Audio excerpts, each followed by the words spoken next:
Okay, good evening, everybody. I'm a little bit disappointed tonight. We did invite the liquidators to join us as well because we had some questions and feedback we were hoping to get from the liquidators. I'm still waiting for Hendrik, Advocate Hendrik van Staden and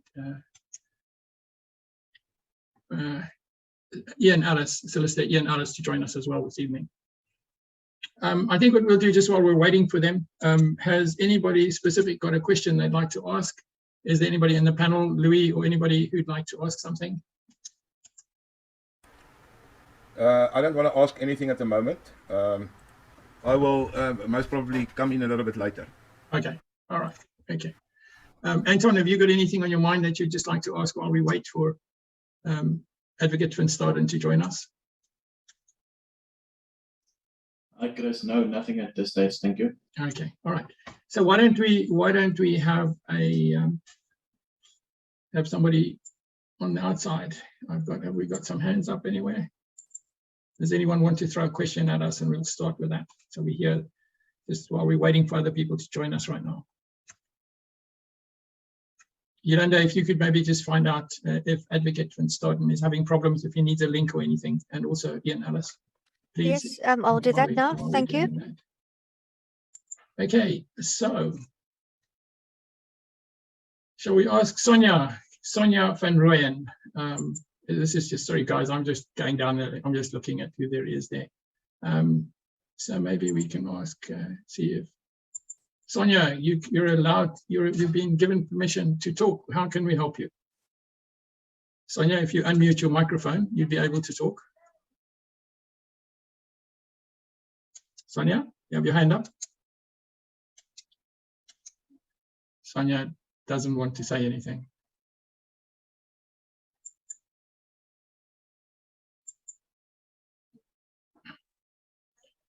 Okay. There's nothing there. Okay, so Lila, I see you've managed to sneak in here, so I'm going to ask you to unmute. You can go for a question just to warm us up this evening.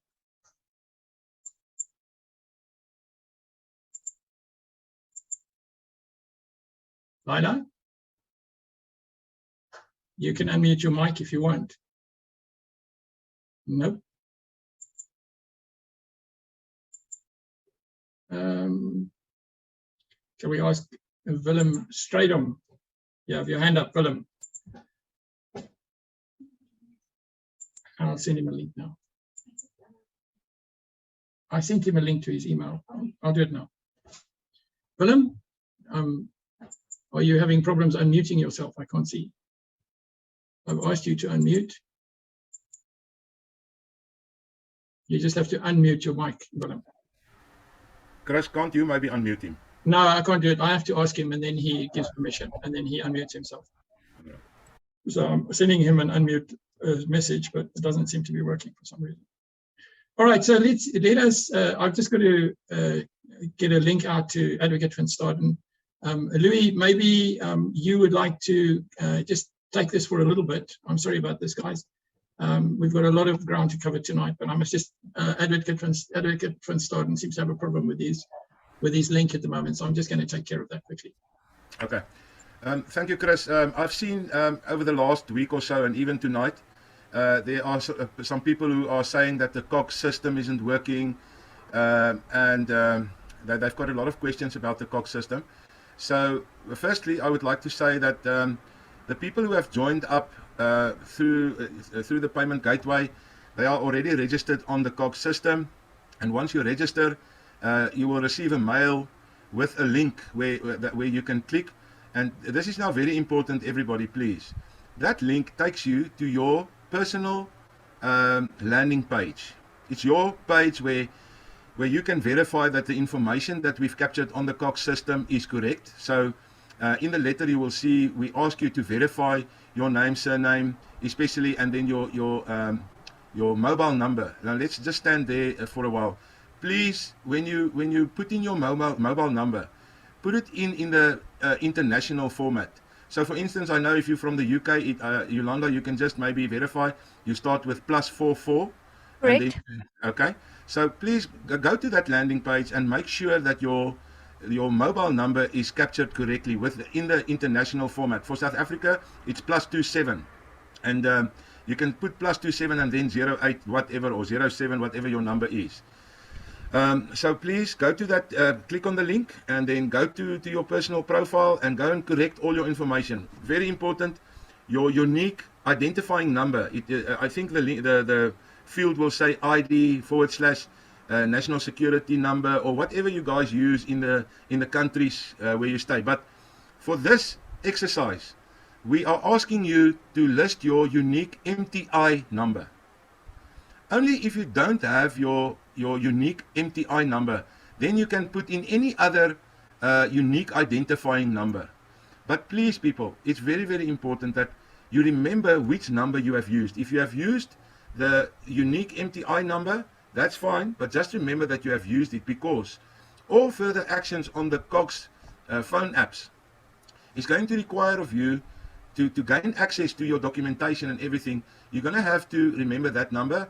So there's a whole explanation on how you can register and how you can claim your profile on the mobile app numbers. Now, I just need to clear this now. There are people here who are saying the COGS system isn't working, and they are saying they go to the COGS system, they upload documentation, and then they can't view that documentation again on that landing page. That is 100% correct. That's how it should work. You will see that when you go to the landing page, there's already a list of documents that we're going to, or that the advocates or the solicitors or the who's the guys who's doing the claims, the liquidators. There's a list of documents listed that you are going to be required to submit at some stage. It doesn't mean that you have to submit it all at once. But if there's, for instance, it says you must submit the power of attorney. So what you do is you scan the document onto your computer, then you go and click on that link where it says power of attorney. It will then allow you to drag and drop your document on your landing page.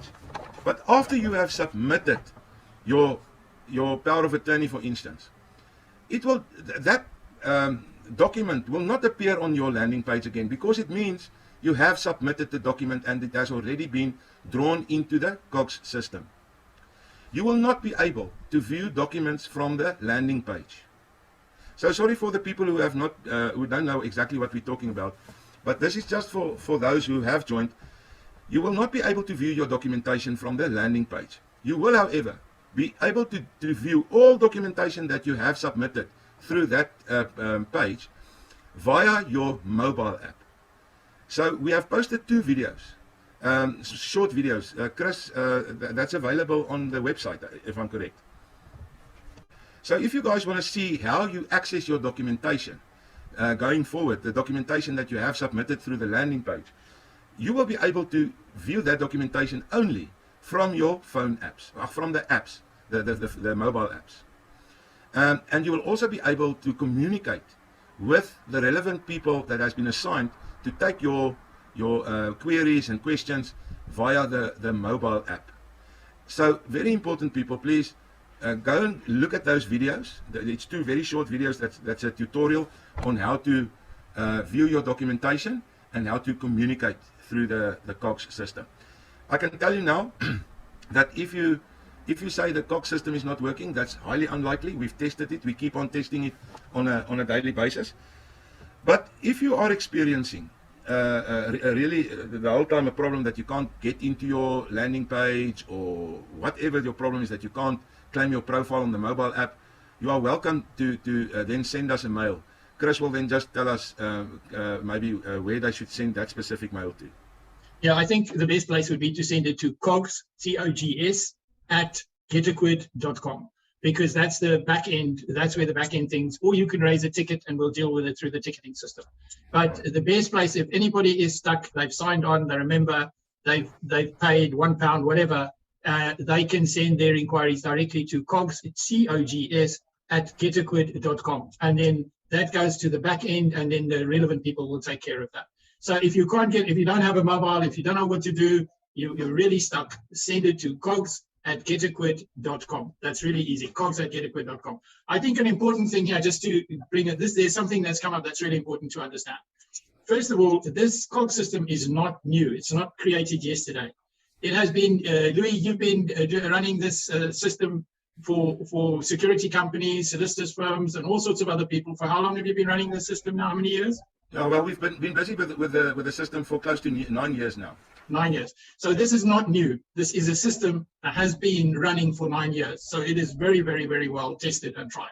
And at the moment you have how many thousand people on the actual system doing different things than than we are doing at the moment outside clients? How many outside client people are actually working on the system at the moment? Well, close to 12,000. Okay, so we have 12,000 interacting with the system already. So, an extra 40,000 is not really going to make a difference, guys. No, the system is specifically designed to handle mass documentation and get retrievability. That is why we have to use a system like that, because it becomes a nightmare if you have to work with 4,000 or 10,000 power of attorneys and 10,000 claims, and you have to be able to lay your hand on that. So it doesn't matter how many people are on the system. It just lends itself to organize this kind of masses easily. Okay, and then just sorry, Louis, sorry, I interrupted you. No, it's fine. But I just want to reiterate also one thing. We must all remember now that it's a new system. It's a system, new to everybody who's going to start using it now. So I can just assure you that if you are on the COGS system and you are experiencing some difficulty learning how to do it, don't get afraid. You in a few weeks' time you will look back at this and say, oh well, this was actually not so difficult. Just keep on trying and communicate. Communicate if you really get stuck. I just want to make sure the advantage of this is you have a record. You've got it on your phone. And even when we let other people like the liquidators or the advocates or anybody work with your documentation, which is going to be necessary to do the verification, they cannot delete documentation that is on the system. The system retains the documentation. It's only on request by you to replace something that you'll be able to do it. And it's simple. If we need to update the powers of attorney because there's a comma in the wrong place or some nonsense like that, we just send it all out to you in bulk. You sign it, put it back on the system, and then that's replaced and it's done. There's no posting or anything like that we get into that system. I think another thing that is extremely important for everybody to remember tonight is the electronic verification. We are working in the direction of electronic verification, and it's really, really important that we all understand that this is something that at this stage, provisionally, it looks as if we're going to get away with that completely. So we'll be able to do electronic verification and authorization on the system. We've put documentation through the solicitors in the last couple of days. We still need a certain amount of ratification from other people for that as well. But we'll be working on that in the next couple of days. And the moment that's all ratified and everybody's comfortable with it, we will put that out. At this stage of the game, we're working towards complete electronic ratification of all documentation. And as I said, when we spoke to the liquidator, Christopher Ruiz, he indicated that it could be possible that we can do the authentication via a Zoom call with the person and the documentation, and they can then match it up to the original documentation which they got from the MTI liquidation, and we'll be able to match up what the actual situation is at that stage of the game. I think the biggest problem at this stage of the game that will be if people have had multiple withdrawals, and that will have to be tracked and sorted out and verified. But we are obviously working for net losers, which means our objective is to help those people who haven't got the means to get their things done properly, and also those people who have lost funds. That's our main objective at this stage of the game. The people who are the net losers, those are the people we are working for. I know there are a lot of people who brought in, and we've made different accounts, which we still have to work out the full legal way of doing it. But we have got set up accounts where you as an individual can manage your own account, or somebody else can manage your account for you. We call those a parent and child account. You might be the 14-year-old or the 16-year-old son who's looking after a dad. Obviously, you won't have voting rights, and we'll have to work out how that's going to work. But you're going to be managing multiple accounts, because a lot of people put multiple accounts on because it was a cheaper way for them to get access to Bitcoin, because they then optimize the use of their Bitcoin by opening up accounts for their children as well as an investment. So that has to be clarified exactly how that's going to work. But we are opening those opportunities up, and that's why we have what we call a parent and child account. And that is where someone manages the sub accounts. We've got that, we're putting that in place now as well. Then we've got the other type of account where somebody sponsors someone. Now, when somebody's account is sponsored, it means someone else is paying for what we are doing for the administration, but the person himself is managing his own account. He's not being parented or looked after by anybody else. Okay, so those are there are three types of accounts at the moment. There's the individual accounts, there are the multiple accounts, and they divide into two sections at the moment. They divide into parent and child account and sponsored account. Sponsored account, I manage my own account, someone else is sponsoring me. Parent and child account is somebody is overseeing the accounts which belong to other people, and then we will have to work out what the actual process in that is. And then we've got another type of account where we're putting in a managed account as well. We're just finalizing the details on that, but that is where, oh, I am Don Sunny and I'm 90 and I can't hear and I can't see and I have an account. So please, I need you to manage it for me, and that will be doing managed accounts as well. There's a different process to manage accounts. Those are the different accounts that we are putting in place. Chris, please, there's something very important that I still have to say. Yeah, okay. While we're on the COGS system, there's no link to the COGS system. You must go through the GetaQuid website. Then you say you want to join the action. It will take you to the payment gateway. Once you have done that, then only you get to the COGS system. You can't go straight and go and register on the COGS system. So that's very important. I've seen some questions down here. Where can we register for the COGS system? So very important. I think some other people will still touch on that. And then there's another question that the people are asking. They're saying, so this is a gateway where we can upload documents. Yes, that's true. But here's the other very nice thing about the COGS system. Once you have claimed your profile on the mobile app, once you have done that, it becomes your communication to the GetaQuid people, to everything where you need to know what you have to do. So important documentation, important notices, important developments will be posted on the COGS system. You will receive a message. It's almost like a WhatsApp that you will receive on the phone app. It will tell you that this and this has happened. You can go and view the newest documentation or read the newest blog that somebody has written on what is happening with the case. So your COGS mobile app becomes your link. It becomes you will be updated as soon as things happen on the COGS system, and you will be able 24/7 to go and view that documentation that has been placed online. So just be sure, it's very important, you must register. Then you'll get your mail, you update your documentation, and please, very important, go and claim your profiles. Go and download the app and claim your profile. As I said, there are videos that you can check on how to do that. So once you are there, your communication lines are open in the COGS system. That's just what I wanted to explain. Okay. All right.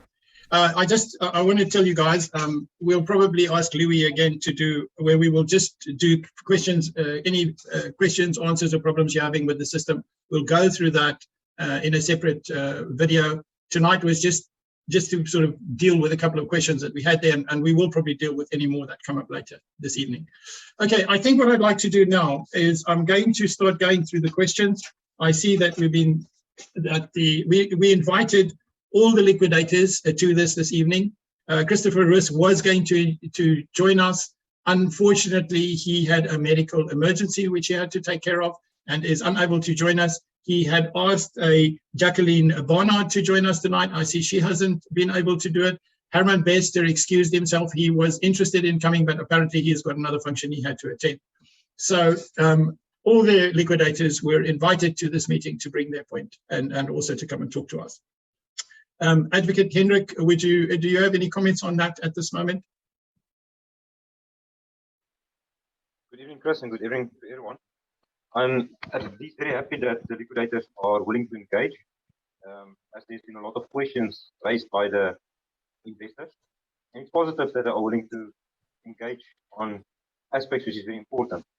And it would be very good that they can give us clarity with regards to the way forward and what they are intending, so that investors can hear if they are going to be working in the best interest and what they will be attempting to do, and how they will keep everyone informed in all future actions taking place in the NPI liquidation.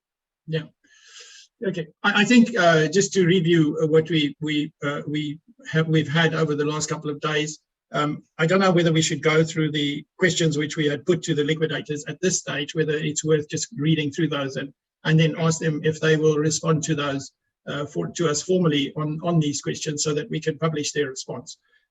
So maybe it's a good place to go over the headings of these questions. What do you think, Advocate van Staden? The questions that we are getting asked by the various investors. What do you think we should do?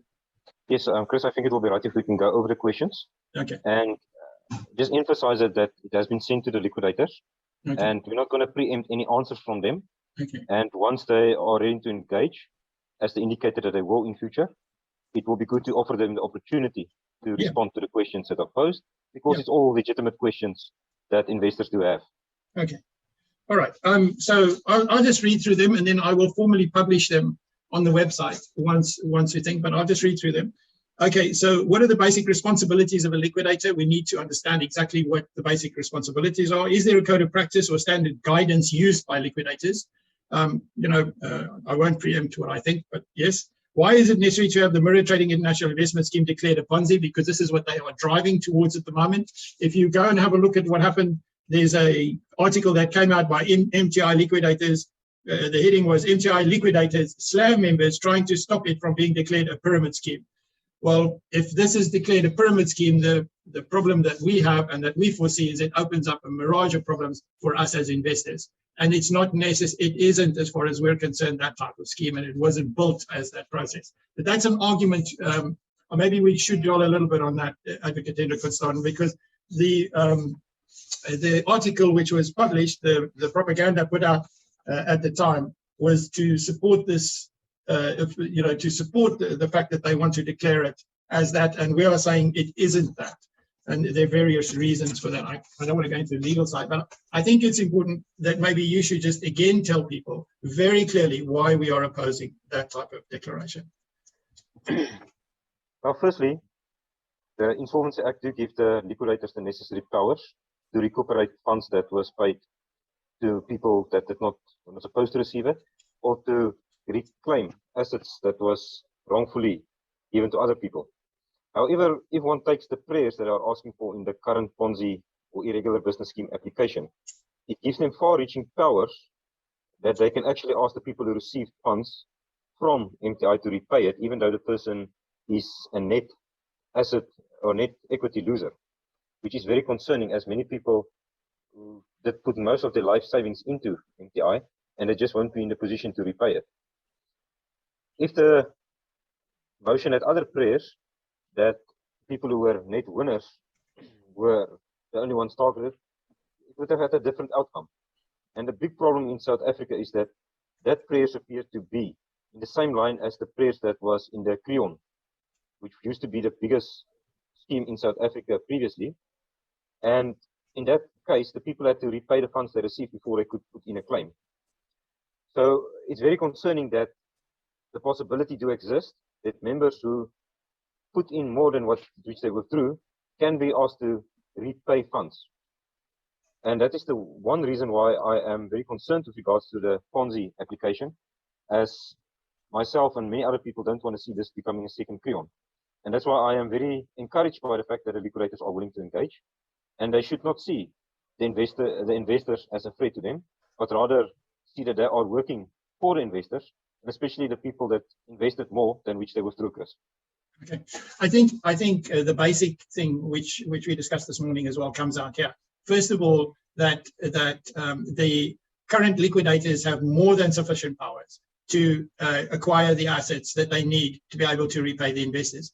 The other thing too is it is questionable whether at the moment the liquidation shouldn't just be treated as an administration, because they are in possession of a massive amount of assets already which they can distribute. So there are lots of questions around that. I think the other thing too is that I think that what is really, really important is this basic principle of the liquidators have sufficient powers. And if they simply just wanted more powers, then they should only apply for more powers. But from my point of view, I don't want to be called a criminal because I invested in a good-hearted way in a scheme. Anyway, I was told not to say that. So sorry, scratch that. Please, the jury will ignore that, please. Okay, so I think So the question here comes, is it really necessary to get the extra powers required to having the Ameritrading International Investment Scheme declared a Ponzi? That was one of the questions we put to the liquidators. Do the liquidators not have sufficient powers already to recover the investments on behalf of the investors? And then by declaring the Ameritrading International Scheme a Ponzi or illegal business practice, are you not effectively criminalizing all the investors? I want to know what the answer to that is.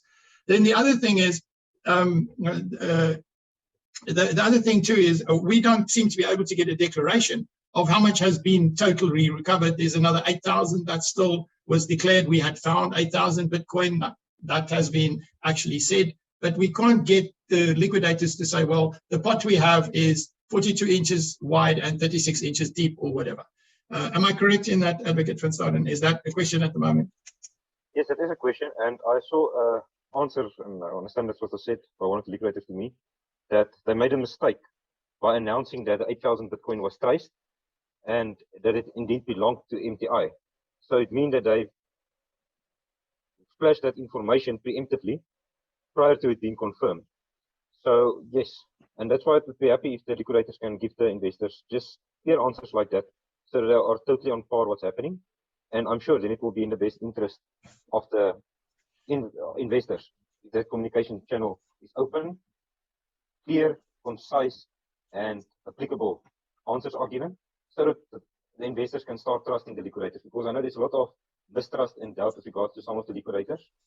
And if they do it, communicate in the right way, I'm sure it will quell a lot of fears that many of the investors do have. Okay. All right. So, so I'm going to leave that now. I think I don't know if there's any specific anybody wants to deal with there at this stage of the game. Yolanda, is there anything specific in those questions that we need answered or that we need followed up at this stage that we need to extend? I'll tell you what will happen here, along with Advocate van Staden and Ian Ellis. We will draw up a list of questions which we will put directly in an open letter to the liquidators and see if they will actually respond to that. That'll happen in the next day or two. We just need to go through all the legal terms of asking those questions.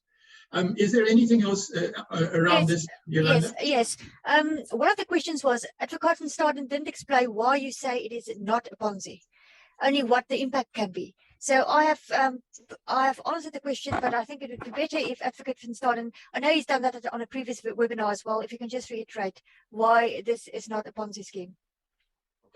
Sorry, may I just give one thing that from a business aspect? One of the things, and I went through my own motivation, and I'd like Advocate van Staden to answer this as well, but just from a businessman's point of view, I think it's important. When I went into this transaction, I looked at, has this got potential for growth? And the answer is obviously Bitcoin is growing all the time. It's going up and down, but it is growing. So it has potential for investment.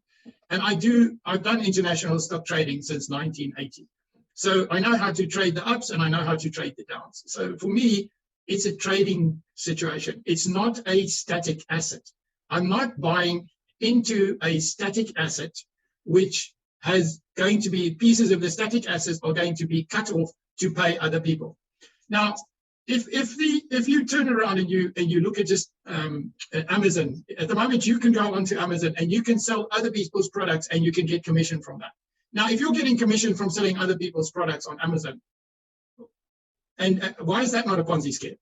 So it's because there's potential growth here, and that was my thinking. I never considered the fact that by entering into something which has potential growth, and that is trading, and we pay commissions to the people who trade our stocks. So is that a Ponzi scheme? I mean, so anyway, that's just my point of view. It's probably not the legal aspect of it, but I think that from an investor's point of view, I think a lot of people went into this on the principle of the growth that they saw, and that they were being sold an investment that was growing and that people were trading that investment. Nobody went into this on that this was a static asset that was being cut off in pieces to pay the hierarchy down the pyramid scheme. That's not what anybody did here. And I feel a little bit offended that would be a consideration. My major problem with the Ponzi scheme is the declaration of the Ponzi scheme is that it opens up a massive minefield of other things they can then do with our funds. Because in the extreme, the government can say this was now illegal, it's now been proven, the court has decided this, we're taking it away from everybody. I think we have to, I really believe we have to all stand together and not have that declaration done in that way. That's my approach anyway. So, sorry, Advocate, mine is not a legal opinion, so I don't know if it has any value. But please take it from there, sir. Okay, firstly, what one usually see with a Ponzi scheme is you take the money that Paul is paying, then you pay Peter with that same fund. So that is what is a Ponzi scheme basically. And in this case, we can see that there was more than 1,200 Bitcoin that was recovered, indicating that it was not necessarily a Ponzi scheme. Because remember, the court still have to make a decision. But the liquidation of MTI was because it was just and equitable, due to the fact that Johan Steinberg, who was in control, disappeared. So it would have been very good if one could actually get hold of Johan Steinberg, since he has been found, and let him explain exactly what happened to the funds. Because the application by Anton was only brought after he was not paid funds that he withdrew. And it didn't come to an end like normal Ponzi schemes, where there's no funds at all to pay people that are requesting funds. This was only based on the fact that the person that appeared to have been in charge of the funds, Mr. Johan Steinberg, and paying it out, did not make the payments. So it does not mean necessarily that it's a Ponzi scheme. And that's why it's important that further investigation be done, especially now that since Johan has been found, into what happened to the Bitcoin that was invested into MTI. Because otherwise it could be mere speculation to say, but it is a Ponzi scheme, but why is there so much assets then actually that was recovered? Okay, so just one last question on this that I think it raises its head here. In principle, in all simplicity, all that we did as investors is we took our Bitcoin and made it available for trading by this group, MTI. Surely, whether the trade goes up or the trade goes down, in the end, there is an asset which is recoverable, which can be paid back to us as investors. That's the situation. That is the simplicity of the situation. So if somebody sits down and does the accounting and then pays back what is recovered to the individual investors, then the job is done. There's no reason to end up having all sorts of funny declarations. Why are these people driving for these funny declarations? Chris, that I cannot answer you to. There is some various views into that, and I'm sure that the liquidators can answer that question. There is some people I'm not necessarily happy with the motives for that. They might have their own motives. But it would be good if Johan can answer questions pertaining to what happened to the funds, what Bitcoin was still in his possession when he was found in Brasilia. And then also, it would be very interesting to scrutinize FX Choice and all the trading that went on, because it would appear there was indeed trading at least on the version of the Liquidators up till somewhere in June. So that has to be established. And by calling it a Ponzi scheme now is a bit too soon, because the facts are not on the table.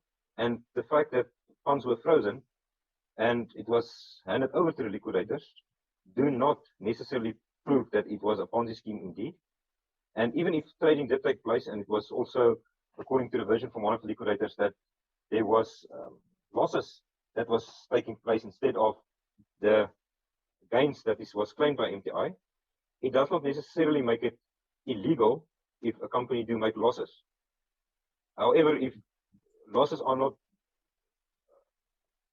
brought to the attention of the investors, it's very questionable about the ethics and the control of that company, but it doesn't make it a Ponzi if a company makes losses.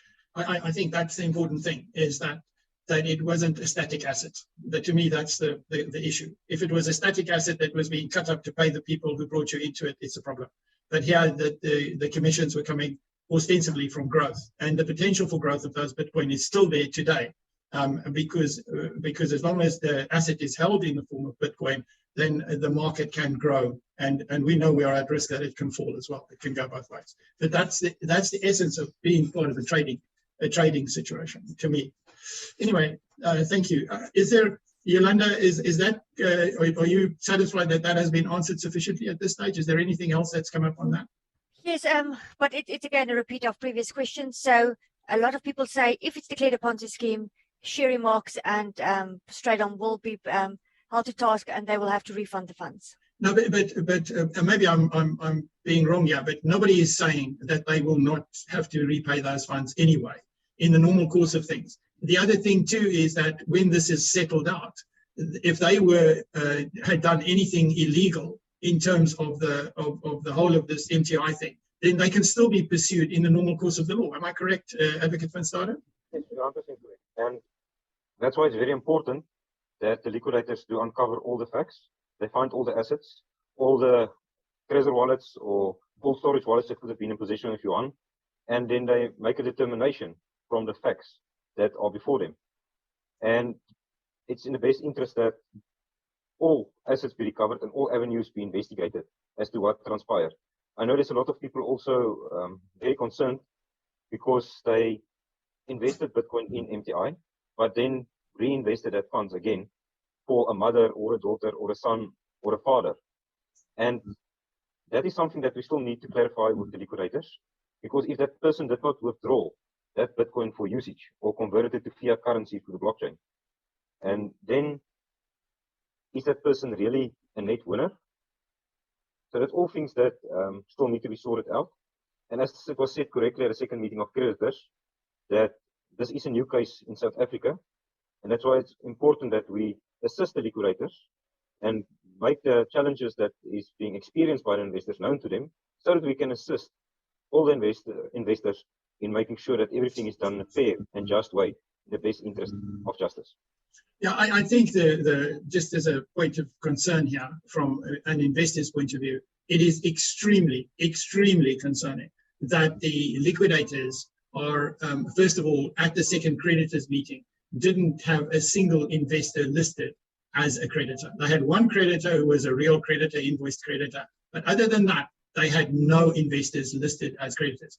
And I think that that is making everybody extremely uncomfortable right now, because we don't know why that is. I mean, you just can't tell me, and I will reiterate what I said then as well. You cannot tell me that during the whole of a year, you couldn't have verified one person's set of documents. I mean, there are how many people that would have got in a car and traveled to any place that liquidators lived and said, here are my documents, here's everything I've got, here's my blood, check my DNA, do this, do that, do whatever you have to do, but please just recognize me as a creditor.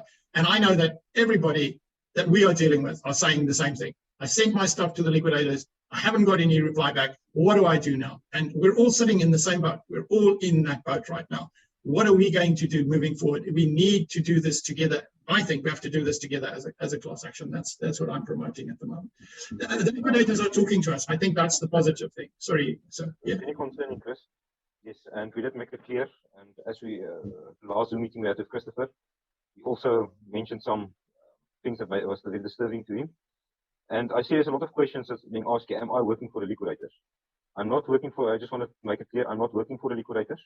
I did represent Anton Lee in a court case, and I do hold power of attorneys, which was asked for by Anton and other people to nominate me for a power of attorney, and I only accepted it because of my support for Anton, and with that we are able to hold the liquidators at task and make sure that they work in the best interest of the investors.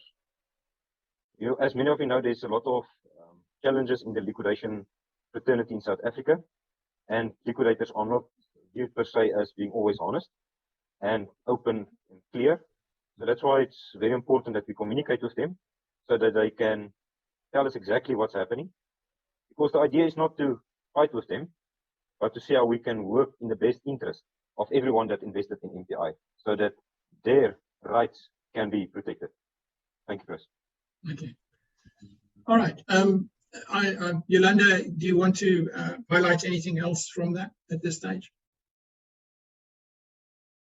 Yolanda, microphone. Yes, I'm just looking at the questions. Some say some of the claims have been approved by the liquidators, but as far as I understand from the creditors meeting on the 4th of February, none of the claims of the investors had been approved. It all had been disapproved due to technicalities. Is that the case? Yeah, at the second creditors meeting, they needed to declare the second creditors meeting, which is on file in our YouTube channel. The full second creditors meeting is there, and there's not a single, and Advocate Hendrik van Staden can confirm this, there's not a single investor who's been recognized as a creditor.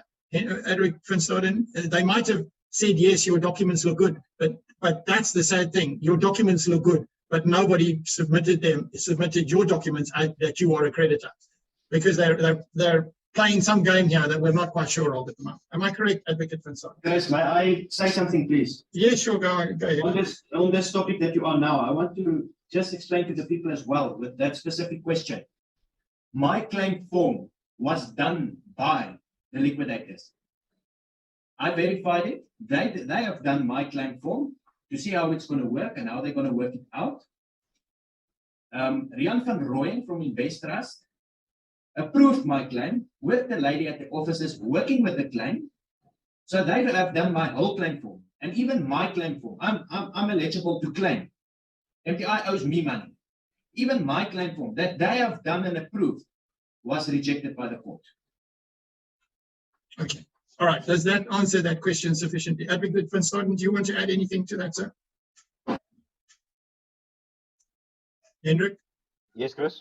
Do you want to add anything to that? Yes. Is that correct? Yes, that is correct what Anton is saying.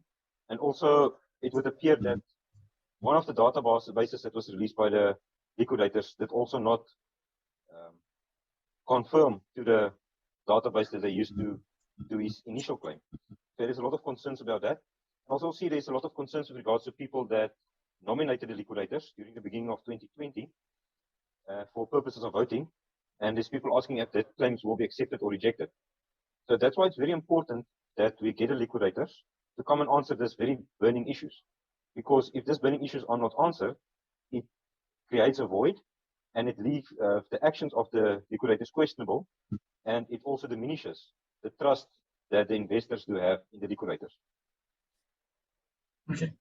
Okay, but I think the important thing here is what I'm trying to say, which I'm just trying to get through to everybody, that as we sit here today, at the second meeting of the liquidators, that meeting that we attended, there were no investors' claims that were recognized. Not a single investor's claims were recognized. And they came up with all sorts of excuses why they'd rejected the claims. Oh, they're not clear. Well, I've got 4,000 documents from investors that we're working on sorting out for the advocates at the moment, for Advocate van Staden.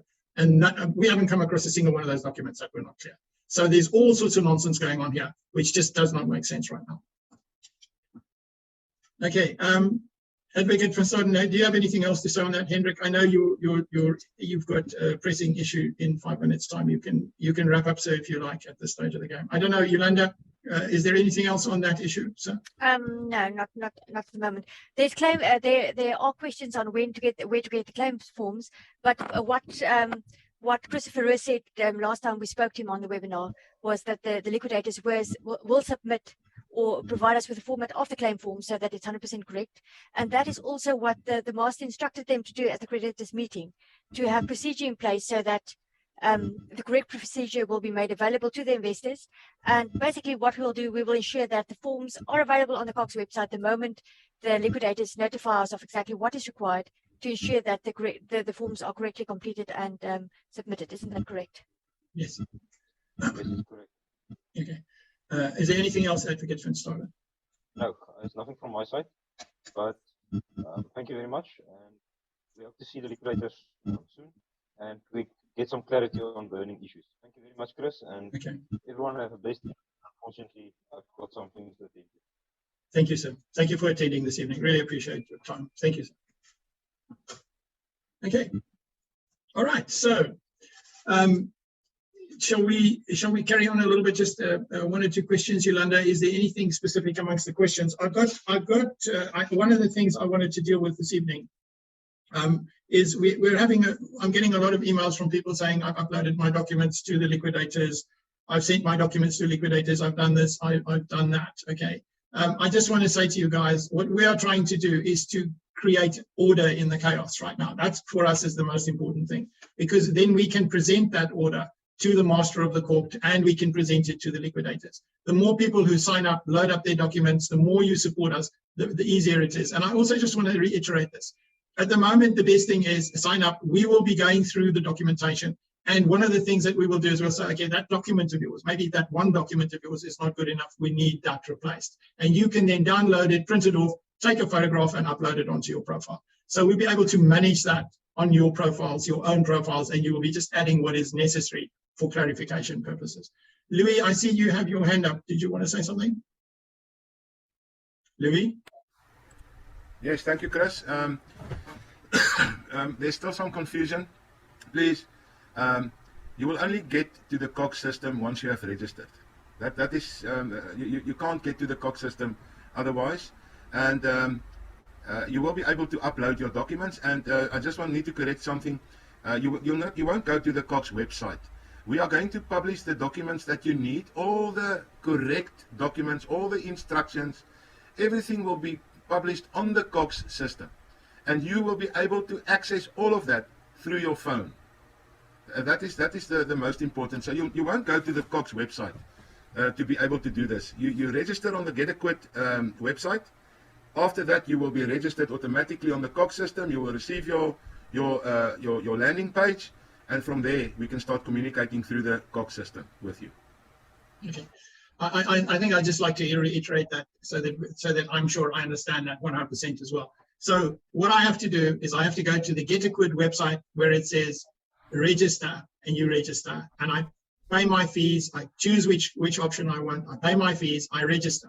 The moment I have registered and that process is gone, the payment process is complete, and I have chosen my unique MTI ID number, passport number, whatever I want to use as a unique identifier for my file, then I will get an email, which then takes me and gives me a link and login procedures and all the rest of the information I need to get onto my stuff onto the COGS system. So the first step is register on GetaQuid. Once you've registered on GetaQuid, the next stage is you get an email with a login. You go and do whatever that email tells you to do. That's how you get into the COGS system to load up all your documentation. Correct. Once you have done what is there, you'll be able to download the app onto your mobile phone, where you will be able to see everything that relates to you on that mobile phone. So you'll be able to do that. If anything hasn't been completed or whatever, you can contact us and we will help you to get that finished and done. That's how it's going to work. And if the power of attorney which you've loaded is incorrect or there's a problem with it, we will send you a request for a new power of attorney. If the liquidator wants something else from us, we will send you a request and you will be building your file on our COGS system, and that is your file and your records. When the liquidators then say to us, right, we want to have access to these people's files, we give them access to be able to observe your files. If there's a problem, they can get back to you through the system as well. That's correct. Is that correct? Yes, that's 100% correct. Just one more thing. I see there was a question that some people are looking for the mobile app on the Apple Store. They can't find it. Sorry, in the mail that you received, there are 3 links that has been posted there. So you can click on them just to see what the app looks like and what it's called. But just for the record, sorry for not mentioning it. On the Apple Store, you can always search for COGS, C-O-G-S, management. Yeah, so if you just type in COGS, most probably you're going to struggle to find it. It's COGS management. But on your letters. On 2 words, Louis, 2 words. 2 words. Yes, 2 words. Yes. So, but if you're still unsure, the most important thing is you must get your email from the COGS system. And very important, people, please, if you have registered and you haven't received a mail, just go and check under your spam or your junk mail, because sometimes our servers or whoever that handles these mails for us, if it's a mail that you receive for the very first time, it automatically throws it into your spam or your junk mail. But just go and check there. But you should now, if you register now, within a minute or 2, you should receive that mail. That's how fast it is. So if you've registered and after a day you have not received your email, go to the email address. I think it's cogs@getaquid.com. Yes. Just send us a mail and say, I have registered and I have not received my mail, and then we will check. And send us your unique ID that you use. Yes. Yeah, just say, I registered, this is the unique ID I used, please help me out, I've got a problem. And then you send that to cogs@getaquid.com. Okay, and guys, we are building this up at the moment. So just a little bit of tolerance there. But if you really have problems, I'm going to give you social media links as well that we've set up now. We've got a Facebook page, we've got a LinkedIn page, and we will have Telegram in the next couple of days as well. We'll have Telegram up and going. But you can always use your mobile phone, take down our mobile number on our from our website, and then just link through to that. And then if you've got to really contact us, that's another way of doing it. You can do it through WhatsApp. It's a UK mobile number, and that is published on our website. So you can get to us through WhatsApp as well. And Nerissa is here. Just quickly, I'm just going to share screen with you guys to show you the social media, a little bit of wrap up here, and then we'll take final questions, okay? So let me do that now. Give me a second. Right, here we are. So let me share that with you now. Okay, this is just a front pager that we had. Okay, here we have why should you join us at GetaQuid. Our main objectives, these are our objectives. Take action to protect the investment of the investors. That's it. I'm telling you, that's all we are trying to do. And people are saying, well, if there are 40,000 and you collect £2.50, then it's going to be so much pounds per month. Well, guys, remember, that money is going into a non-profit organization. And people like Hendrik van Staden, Ian Ellis, all the people who are managing and helping to set this stuff up and get it ready are doing it on your behalf. And that work has to be done. There's lots of maintenance costs. There's lots of stuff being done in the background to make this possible. And we have adopted the COGS system specifically. We've paid the support staff, the programming staff, all of those people to make this possible so that we can create order in the system for everybody all around the world. That's what this is. That's what you are paying for. It's for us to have a collective voice and to get this thing sorted out, because it seems that there's too much chaos out there at the moment. And then secondly, have an effective record of the individual, your investment, to be able to present his or her claim in an acceptable form to the liquidator and master of the High Court. And these things will be presented to them electronically because that's what they wanted. And we are saying there is strength in unity. Finally, guys, please, social media links. There's facebook.com GetaQuid. You sign on there, that's that one. And then you've got LinkedIn as well. You've got our YouTube. There's a YouTube channel. All of that is available on the website, okay? And here are our contact details. You can write directly to support@getaquid.com. But remember, once you've signed on, you've got a unique identifier. You've now become a member. You can then put your emails directly to cogs@getaquid.com, COGS@getaquid.com. There on the website is our numbers, and that's also a WhatsApp connection. One last thing, I'll just show it to you on the website. So if you go to GetaQuid, okay, this guy has not been there yet. Sorry about that. .com. Hopefully it still works. Nerissa hasn't been there today, so it's going well. And there we are on the contact page. At the bottom, there is a way you can contact us, and all the information is here. The mobile number can be used for WhatsApp and or Signal. Signal is our preferred mode of communication. I hope you guys know what Signal is. Signal is very, very secure. It's an extremely useful app, and you can actually phone us through the Signal system as well. You can use Signal to call us, and somebody will react using Signal, signal.org. You can download the app there. We use it all the time for all our international communication. Signal.org. Oops, couldn't spell. Sorry, guys. Signal.org. There we are. That's it there. Signal.org. You can download it onto your mobile phone, and you can download it onto your computer, and you can call directly from your computer or your mobile phone. Okay, and that will link through to our offices as well. Okay, so that's us. I'm going to just take you through this again. There's the communication stuff. It's all on our page, so at GetaQuid.com. And then under subscription, your link is here. This is where you go on the page. Class action subscription here. Join now, product list, and you join there, and then you go through the questions and answers on that, and you place your orders reasonably well explained, I believe, what you should be ordering. And then that's the first step of getting all your information loaded up and managed onto the COGS system. So go to the website, go to the registration. When you've registered, you'll get an email which gives you your unique logins to the COGS system. If there's any problems at all with that, please look in your spam, look in your other web folders, if your client manager, the client manager hasn't put it somewhere else. If you can't find it, get back to us and we will follow through for you on that. Okay.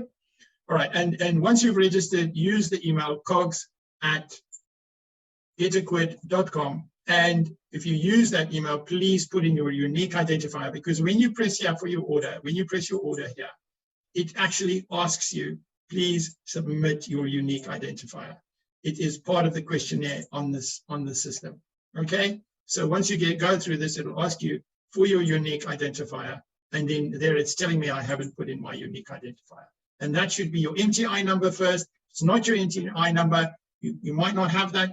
That might be something we need to follow through on for you. Then you are going to put in your ID number or your passport number, some document which has a unique number on it, or your British driving license number, but something that is unique, that you know I've used that identifier for my account. Okay. All right. I'm going to stop the share. Is there anything else? Any other questions coming up at the moment that we need to deal with, guys? Yolanda, I'm just going to go through the group. Let's start with you, Anton. I think what's important to realize, I just think a little bit of history here might be important for everybody, Anton. Let me just do this quickly, all right? Anton Lee was the person who started this whole liquidation process, and Advocate van Staden presented him at the time that he went for the provisional liquidation. And at the time that all started, we as GetaQuid actually asked them to hold back until we could evaluate what was going on. We then had a number of meetings with various people, and then we were very pleased that Anton Lee and Advocate van Staden made the original applications for the liquidations of MTI, because he was not being refunded, because we had thousands of people in the same position. That's what happened. That's where Advocate van Staden comes from. Does Advocate van Staden represent the liquidators? The answer is absolutely no. But you want somebody who knows the legal process and is respected by people to represent you, and that's why you give him your power of attorney, is to represent you. He's going to represent us. Him and Ian Ellis will be representing us on all the legal things that need to be dealt with the liquidators. And it's not we're not fighting with them, guys. We're just trying to get this in a way that we can get this result. We're not out to beat anybody's drum. We've only got one thing to do. We've got to organize this documentation and be a voice for the people who have lost in this whole liquidation. That's what we're there for. Anton, any comments from your side, sir?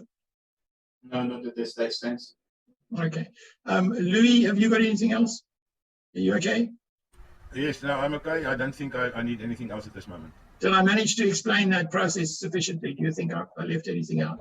No, I think the people must just go to the website if there are still questions and go and see. I think there's a lot of information that they are asking about. Most importantly, once you are registered, we've got a way to communicate with you further. So yes, no, I think you've explained it very well. Thanks. Okay, are you proud of me that I got the ID number correct? Yes, very. Yes, just on that point, I saw there's another again a question. Let me just reiterate it. We prefer your MTI ID number, but if you don't have it, use any other unique identifying number. All right? Yeah. What that means is your driving license is a unique identifying number. There are not two people in the world will have the same driving license. And your passport number is a unique international identifying number. And your South African ID number is a unique identifying number. Not two people in South Africa are going to have the same ID number. So those are unique identifying numbers. Yeah. Social Security in the UK as well, and America, those are also the type of numbers you can use. Just remember what you used, otherwise you might lose yourself. Okay. Thank you very much, Louis. That was good. Thank you, sir. Narisa, you are the social media person. Tell me, do you have anything you want to add to us? You want to show us how beautiful you are and talk to us tonight? Hi, Chris. No, I'm excited about opening all our social media links, and yeah, I would actually like to invite people to join our Facebook group, so that we can actually, all these questions in the webinar, ask questions so that we can take our time and answer all the questions in a private group. Okay. All right, great. So guys, you're invited, please. Okay, anything else, Narisa? Is that it? Are you good? Yes, I'm good. Thanks, Chris. Thanks. Okay. Louis, I've said Yolanda, have you got any more questions? No, not really. It's similar questions. We will just answer it on the website. For example, now that they have Jan Steenberg, do we still have to proceed with the liquidation? Because they think that is, if he's found that they will get their money back. Obviously, there's a criminal case and a civil case, but we'll just explain that on the Q&A. Okay. I think Jan Steenberg can contribute, guys. I don't doubt that. But again, we don't want any funny declarations until all the information is properly available. And we have to stand together to support that these people don't go wild and create a situation which is out of control. I think that's really what it's about. And the biggest problem is there are thousands of people involved. I really mean thousands of people.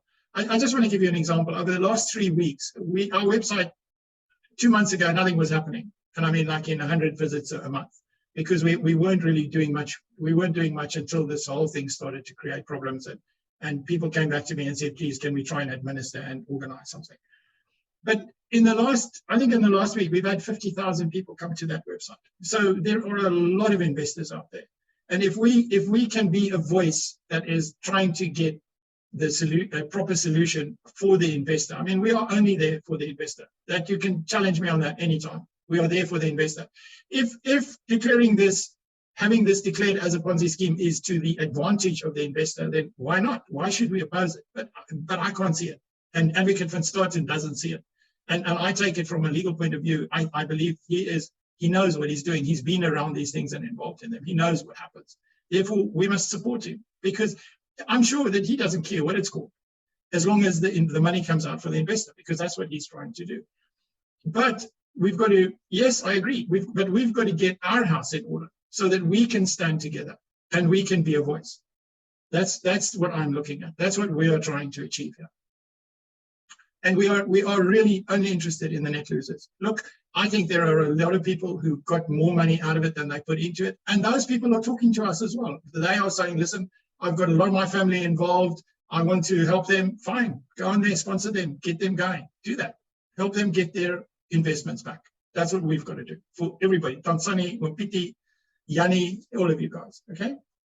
So click the join button, please. Get on that. Let's get our money back. Let's all join. Really, it's worth doing. I had an email the other day from somebody who said, I invested 500,000 Rand. Now I have to pay you. Well, somebody has to do the work. Somebody has to do the legwork. And not being, you see, the thing is this, you can go to the liquidators. What have they done for us in a year? Tell me. Come on. What have they done? Rejected your claims. What have they actually done? And are they capable of showing you a database and saying, well, not something MTI created, not MTI's database. Are they capable of showing you their database of how they are dealing with this thing at the moment?